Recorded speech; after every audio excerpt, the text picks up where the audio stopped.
ଦାଦା କଣ କହୁଛ? ଆଜି ଜହ୍ନି ଭିତରେ କଣ କରୁଛ? ଜହ୍ନି ଜହ୍ନି ଭିତରେ ପାଗ ପାଇଟି କଥା ହଁ ଆଉ ଜହ୍ନି ତ ହେଲା ନାହିଁ। ହଁ ଆଉ ଖରା ଦିନ ଜହ୍ନି ଲଗେଇଥିଲି ଜହ୍ନି ହେଲା ନାହିଁ। ପାଗ ପାଇଟି କଥା ଚାଷ ପାଣି ବର୍ଷା ଭଗବାନ ଦେଇଛି ଉପର ପାଣି ଆଉ ଦେଇଛି ଯେତେବେଳେ ଆଉ ଚାଷୀ ବୁଲିଆ ବସିବ। କଣ କରୁଛ ଫେରେ? ଆଉ କଲା ପକେଇଲି ବା କଲରା କଲରା ବା ମାନେ ସବୁ ଲଗା ସଇଲାଣି? ହଁ ଲଗା ସଇଲାଣି ଅଧା ଆଦି ଆଇଛି।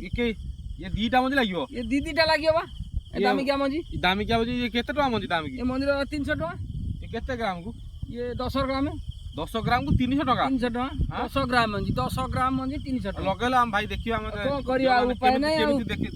ଦାଦା କେମିତି ଲଗଉଛନ୍ତି ଦେଖନ୍ତୁ। ଦାଦାଙ୍କ ହାତରେ ଗଛ ହବାଟା ଫାଇନାଲ କିନ୍ତୁ ଦେଖନ୍ତୁ ଏତିକିରେ କାହିଁକିନା ବର୍ଷା ହେଇଛି ସେ ଉପରେ ଦେଇକି ମାଟି ଦେଲେ। ଦାଦା ଯାହା ଲଗେଇଦେବେ ତାହା କିନ୍ତୁ ଗଛ ହବ। ଆଉ କଣ କରିବା ଚାଷୀ ମୂଲିଆ ବସିବେ ଯୁଆଡୁ ଯେମିତି କି ଇଏ କରିବେ ଆଉ କଣ ଯାହା କରିବା? ଦାଦା ତାଙ୍କର ଫସଲ ଯୋଡିଛନ୍ତି ଫସଲ ଯୋଡିଆରେ ବନ୍ଦ ନାହିଁ। ଯାହା ଆମକୁ ଦାଦାକୁ ଏତେ ଦେଖୁଛନ୍ତି ଚାଷୀ ଭାଇ କି ଯାହା ବହୁତ ଖୁସି ଲାଗୁଛି।